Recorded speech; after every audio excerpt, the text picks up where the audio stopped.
নববৃদ্ধ সংবাদ শ্রীকৃষ্ণায় নমঃ। মঙ্গলাচরণ। জয় জয় কৃষ্ণ ময়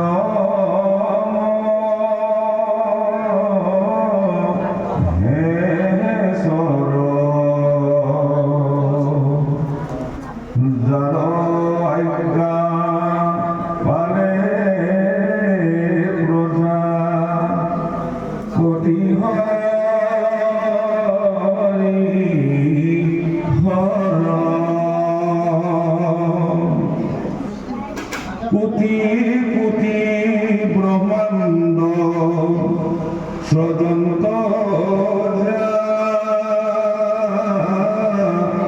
রহমায়া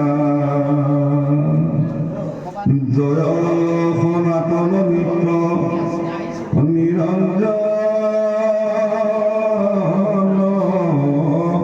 কায়া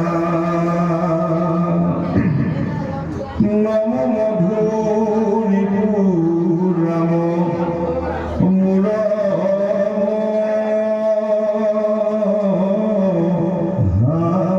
গুরু অন্তকরয়ন্তক ভগত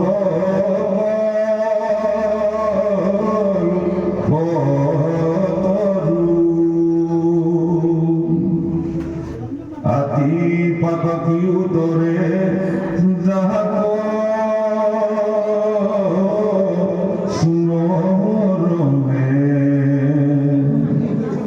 করু নমস্কার প্রতি ঈশ্বর শরণে প্রভু পদ পঙ্কজ ধরি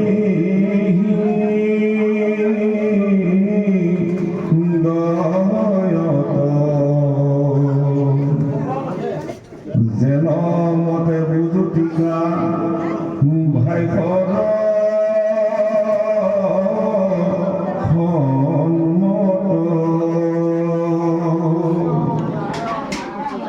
ঈশ্বরয়া দেখে আমি হস্য দীর্ঘ সন্দেহ বিরসিব নবতীর্থ অকথা প্রবন্ধে নারদ বাসুদেব সংবাদ বৈকুণ্ঠর শাস্ত্রীয় মহা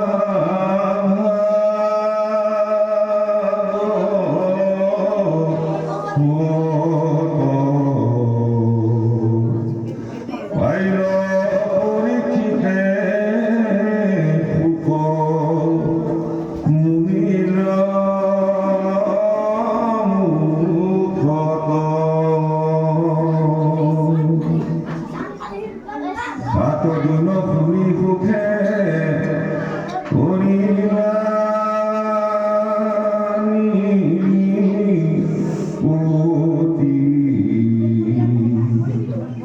ঘুর যুগে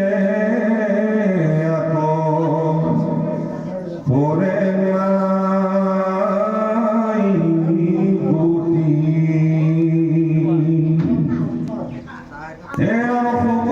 গতি শুনি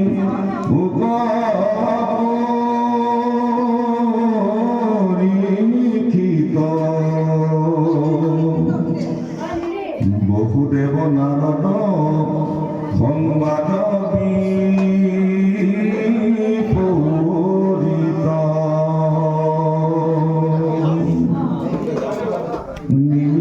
নবকীর্তে যেন ভৈলায়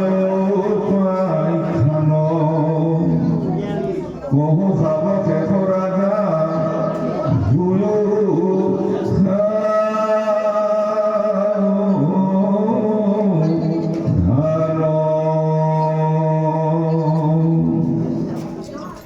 বারে বারে নারদ পঠান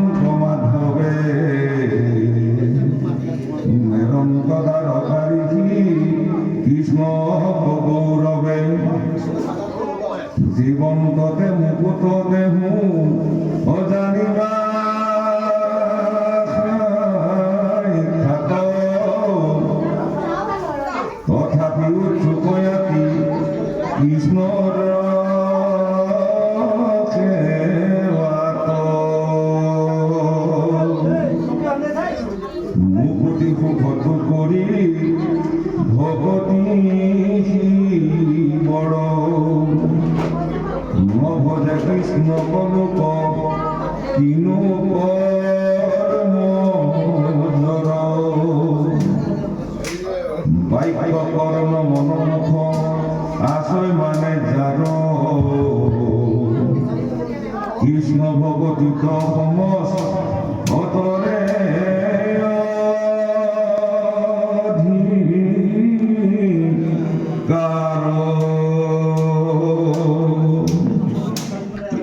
কৃষ্ণ পদ পঙ্কজ ভজে হরে নরতম পায়াকে যে কোমল পামরে এরা একু স্থানে মনুষ্যে মৃত্যুর নেড়ায় হাত তথাপি ন ভজি মরে করিয়া ভাত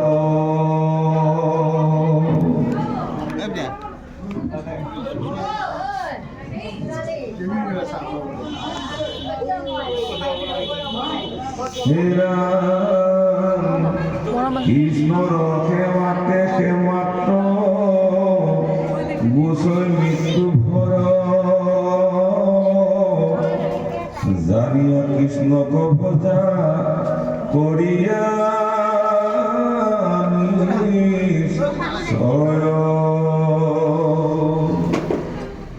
দিনে গনা রদ হইলা বহু দেব ঘরে দেখি বহুদেবে কান্ত অপুজিলা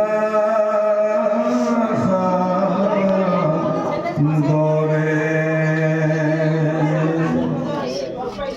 করিলা নাম পাশে আসনে বই খাই ভুলিলা বিনয় বাক্য নারদ কষায় পিতৃ মাতৃ আহিলে পুত্র যে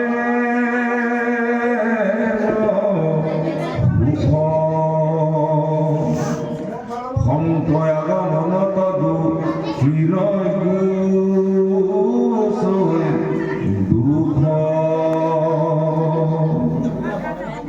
সেইমতে ভগৱন্ত তদুয়াগমনে সমস্তৰে কুশল হ'বয় তামক্ষণে দেৱতাৰো কৰি শ্ৰেষ্ঠ সুন্দৰ জন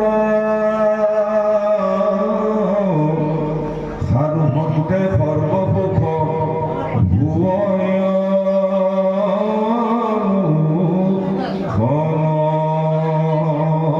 কৃষ্ণ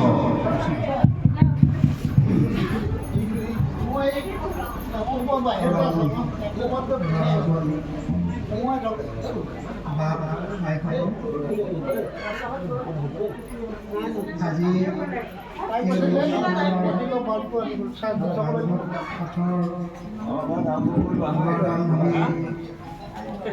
দায়িত্বটো আমাৰ চবকে দিয়া হ'ল আমি একোৰে পাছত তথাপিতো আগ্ৰহ নকৰে আপোনালোকক যোৱাষাৰ ক'বলৈ আগবাঢ়িছোঁ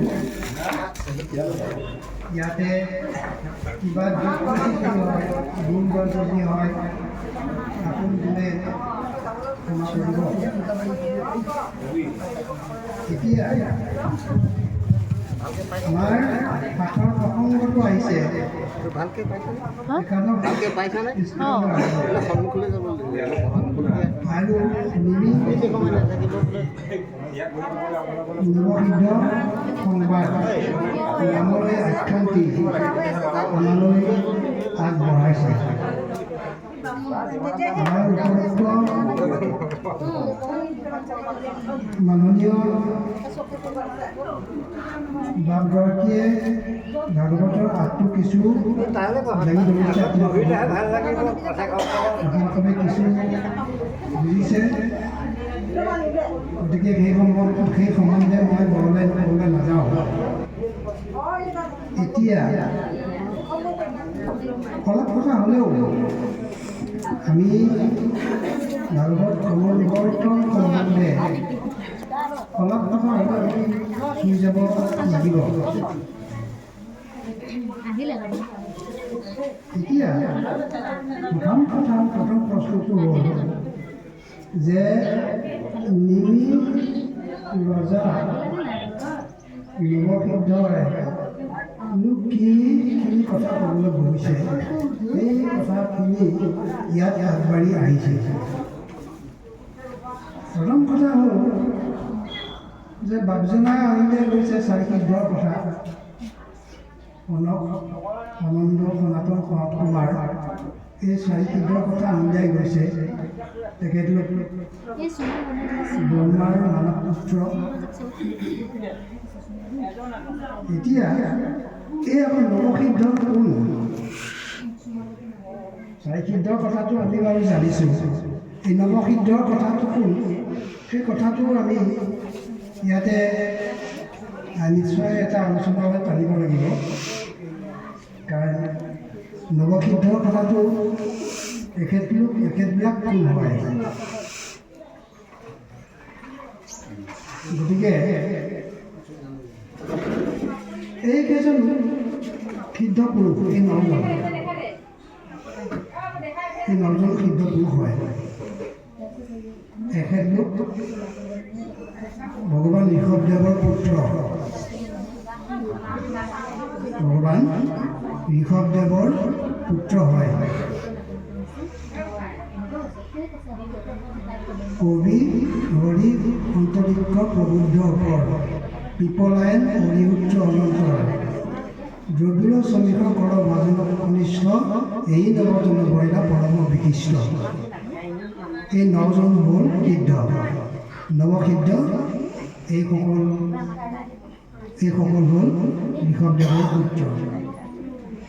এতিয়া এই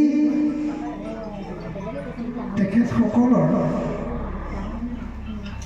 যিটো সন্মতি বা যিটো সন্মত, সেই সন্মতটো হ'ল একেশ্বৰবাদ। ইহ সংসাৰত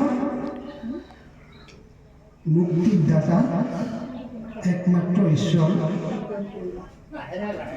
তেখেতক ভজনা কৰিলেই মুক্তি লাভ হয়। কিন্তু তেখেতক ভজনা কেনেকৈ কৰিব, কেনেকৈ ভজনা কৰিম? আমি সাধাৰণ মনুষ্য, আমি সাধাৰণ লোক। গতিকে ভাগৱতে সেই সম্বন্ধে আমাক কিছু ইংগিত দিছে, কেনেকৈনো আমি ভজনা কৰিব লাগে সেই সম্বন্ধে আমাক কিছু ইংগিত দিছে। এতিয়া যে কথা হ'ল,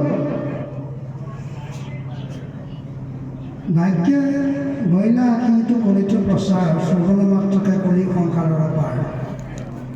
একেই শাস্ত্ৰে প্ৰকাশিলা ঈশ্বৰ কৃষ্ণক যাহাত ভজলে তৰি যাতনা নৰক। এইখন ভাগৱত শাস্ত্ৰ একমাত্ৰ ঈশ্বৰ তত্ত্ব প্ৰকাশ কৰা শাস্ত্ৰ এইখনেই। চাৰিবেদ 14 শাস্ত্ৰৰ ওপৰৰ পুৰাণ বিভাজন কৰাৰ পিছত ব্যাসদেৱে সদৌ শেষত নাৰদৰ উপদেশত ৰচনা কৰা একমাত্ৰ কৃষ্ণ চৰিত্ৰ নাম প্ৰকাশ কৰা এই শাস্ত্ৰ বা হ'ল ভাগৱত শাস্ত্ৰ। সেইকাৰণে কৈছে ভাগ্য বইলা আকিটো কলিত প্ৰচাৰ শ্ৰৱণ মাত্ৰকে কৰেই সংসাৰৰ পাৰ। কলি লোকৰ ইমান ভাগ্য, এই ভাগৱত শ্ৰৱণ কৰি সংসাৰ পাৰ হ'ব পাৰে। অৰ্থাৎ যদি ভকতি লাভ হয় তেনেহ'লে সংসাৰৰ তাপ যন্ত্ৰণাৰ পৰা আঁতৰ হ'ব পাৰে। ইয়াৰ অৰ্থ এইটো নহয় যে মৃত্যুৰ পিছতহে মানুহে সংসাৰ হাত সাৰিব সেইটো নহয়। জীৱনতে সংসাৰ হাত সাৰিবলৈ হ'লে ভকতি পূৰ্ণাংগ হ'ব লাগে। ভকতি যদি পূৰ্ণাংগ হয় এই সংসাৰৰ তাপ যন্ত্ৰণাৰ পৰা হাত সাৰিব পাৰে। আমি মনুষ্য সদায় তিনি তাপৰ অধীন। তিনি তাপে আমাক সদায় দহি আছে। আদিভৌতিক, আদিদৈৱিক, আধ্যাত্মিক এই তিনি তাপে আমাক সদায় ধৰিছে। এই তিনি তাপ নিবাৰণৰ কাৰণে ভকতি হ'ল এক মহৌষধ। ভকতি হ'ল এক মহৌষধ। কিন্তু বাস্তৱত আমাৰ দেখা যায় যে ভকতি বুলি ক'লে কেৱল আমি আচাৰ নীতিসমূহৰ ওপৰতে সীমাবদ্ধতা কৰোঁ। বাস্তৱিকতে ভকতি সীমাবদ্ধতা আচাৰ নীতিৰে কৰিব নোৱাৰে। ভকতি হ'ল এক পৰমাৰ্থিক, আধ্যাত্মিক, ই এক আন্তৰিক বিষয়, ই এক অন্তৰৰ ভজনা কৰা বিষয়। ভজিলেহে ভকতি হয়, নভজিলে ভকতি নহয়। গতিকে কাক ভজিব লাগিব? ভাগৱতে আমাক স্পষ্টভাৱে দাঙি দিছে যে আমি একমাত্ৰ ঈশ্বৰ কৃষ্ণ ভজিব লাগিব। কৈছে যাহাতা ভজিলে তৰি যাতনা নৰক। যি ঈশ্বৰ কৃষ্ণক ভজিলে সংসাৰৰ দুখ, তাপ, নিকাৰ এইবিলাকৰ পৰা পৰিত্ৰাণ পাব পাৰি। গতিকে ভকতি তত্ত্ব একমাত্ৰ ভগৱতে প্ৰচাৰ কৰিছে। গতিকে ভকতি হ'ল একমাত্ৰ হৃদয় বস্তু, হৃদয় অন্তৰৰ বস্তু, ই বাহ্যিক বস্তু নহয়। গতিকে ভকতি দৰ্শনটো দুই ধৰণে আমি কৰোঁ। ভকতি দৰ্শন আমি দুই ধৰণে কৰি থাকোঁ সদায়। আমি জানি কৰোঁ, নাজানিও কৰোঁ। আমি ভকতি দৰ্শনটো বাহ্য দৰ্শন কৰোঁ বা আত্মদৰ্শন কৰোঁ। এই দুটা হ'ল ভকতি দৰ্শন। বাহ্য দৰ্শনো আমি কৰোঁ আৰু আত্মদৰ্শনো আমি কৰোঁ। যিসকলৰ তাত্ত্বিক বোধ বা জ্ঞান বিবেচনা নাথাকে তেখেতসকলে বাহ্য দৰ্শন কৰে, আৰু যিসকলে তাত্ত্বিকভাৱে আগবাঢ়ে সেইসকলে আত্মদৰ্শন কৰে। গতিকে এই দুই দৰ্শনৰ ভিতৰত আত্মদৰ্শন ভকতিটোৱে অতি উত্তম ভকতি বুলি ভাগৱত শাস্ত্ৰই নিৰ্ণয় কৰিছে। এইখিনিতে আমি অকণমান কথা আগবঢ়াব বিচাৰিছোঁ যে ভাগৱত ক্ৰমবিৱৰ্তনৰ ক্ষেত্ৰত আগৰ পাঁচজনাই আমাক উত্তৰটো ধৰি থৈ গৈছে যে এই ভাগৱতখন ভাগ্যে ভৰিলা আশীটো কলিত প্ৰচাৰ সৰ্ব মাত্ৰকে কৰি সংসাৰৰ পাৰ। কলিত এই ভাগৱতখন মানুহৰ মাজলৈ কেনেকৈ আহিলে আমি দেখা পাওঁ যে ভাগৱত ক্ৰমবিৱৰ্তনটো পদ্মকল্পত প্ৰথমে দুই ধৰণে হৈছে। পদ্মকল্পত দুই ধৰণে হৈছে। প্ৰথম বিৱৰ্তনটো হৈছে অনন্তি সম্প্ৰদায় ভাগৱত। অনন্তি সম্প্ৰদায় ভাগৱত মানে অনন্তপুৰৰ ঈশ্বৰ কৃষ্ণৰ মুখত চাৰিসিদ্ধই এই ভাগৱত লাভ কৰিছিল। চাৰিসিদ্ধই এই চাৰিসিদ্ধই গংগাৰ দ্বাৰে বুৰ গৈ অনন্তপুৰত ভগৱন্তৰ মুখত এই ভাগৱত শুনি তেওঁলোকে আহি পেলাই খাই ৰাখি এই ভাগৱত প্ৰচাৰ কৰিছিল। সাংখায়নে আকৌ পৰাশৰ লিখি আকৌ মৈত্ৰীয়ে বিদুৰক। এই যিটো ধাৰা, এই ধাৰাটো হ'ল, এই ধাৰাটোকে কয় অনন্তি সম্প্ৰদা ভাগৱত। আৰু এই অনন্তি সম্প্ৰদা ভাগৱতটোৱে অতি তাৎপৰ্যপূৰ্ণ ভাগৱত। যিটো কথা পৰমাৰ্থিক বা তত্ত্বগতভাৱে আমি জানিবলগীয়া, ভকতে জানিবলগীয়া বস্তুটো হ'ল এই অনন্তি সম্প্ৰদা ভাগৱতটো। 2 নম্বৰ ধাৰণাটো হৈছে বিৰিঞ্চি সম্প্ৰদা ভাগৱত, অৰ্থাৎ ভগৱান বিষ্ণুৰ পৰা। এই আগৰ বাপজনাই উল্লেখ কৰিছে যে ভগৱান বিষ্ণুৰ পৰা এই ভাগৱত 4 শ্লোকে এই ভাগৱত ব্ৰহ্মাই লাভ কৰিছিল। কি 4 শ্লোকে লাভ কৰিছিলে? ব্ৰাহ্মণ, সবৰ্ণ, গুণ আৰু নাম। এই 4 শ্লোকে ভাগৱত লাভ কৰিছিলে ব্ৰহ্মাই। মানে টপ 4 শব্দ শুনি পেলাই ব্ৰহ্মাই 4 পালে 4টা 4টা মুখ হ'ল। আৰু তাতে ইয়াকে এই ব্ৰাহ্মণ, শৰণ্য, গুণ আৰু নাম, এই 4 শ্লোক ভাগৱতকে আমাৰ সৰ্বসাধাৰণতে জ্ঞান, বিজ্ঞান, তদং ৰহস্য বা গুৰু, দেৱ, নাম ভকত নামে পৰিচিত হৈছে। গতিকে এই বিৰিঞ্চি সম্প্ৰদা ভাগৱতটো প্ৰথমে ব্ৰহ্মাই পালে,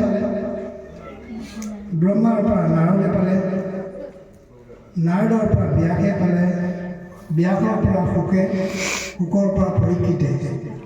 এইধৰণে 4 শ্লোকে ভাগৱত লাভ কৰিছিলে ব্যাস ডাঙৰীয়াই। আৰু প্ৰত্যেকজনে কওঁতে 2 শ্লোকে বাঢ়ি গৈ শুকে পৰীক্ষিতক পোৱাৰ লগে লগে কোৱালৈকে এই 12 শ্লোক 12 স্কন্ধ ভাগৱত হ'ল। চমুকৈ এইখিনিলৈকে হ'ল পদ্মকল্পৰ কথা। আৰু ইয়াৰ পিছত এই ভাগৱতটো নৈমিষা অৰণ্যত এই ভাগৱতটো বৰাহ কল্পত, মানে কলিৰ প্ৰাক-সন্ধ্যাত নৈমিষা অৰণ্যত সৌনগৰ সত্ৰসভাত এই ভাগৱত সুত মুনিৰ দ্বাৰা চৰ্চিত হৈছিল। আৰু সুতৰ মুখেই এই ভাগৱত প্ৰচাৰ হৈছিল। এতিয়া সেই ভাগৱত আজি আমি অতি সাধাৰণ, অতি সহজ কথা বুলি ভাবি আমি সকলোৱে আজি শ্ৰৱণ কীৰ্তন কৰিব পাৰিছোঁ। এইখন ভাগৱত যদিও সংস্কৃত দেৱভাষাত আছিল, ইয়াক গুৰুজনাই প্ৰমুখ কৰি 11জন প্ৰণেতাই এই ভাগৱতখন সংকলন কৰাত সহায় কৰিছিল। আৰু আজি আমি যিখন ভাগৱত আমি এয়া শ্ৰৱণ কীৰ্তন কৰিবলৈ আগবাঢ়িছোঁ। গতিকে নিমি ৰজা নৱসিদ্ধই যিখিনি উপদেশ দিছে, সেই উপদেশখিনি এতিয়া আমি আৰম্ভ কৰিম। বৰ্তমানে আমি পাতলৈ যাওঁ। কৃষ্ণ।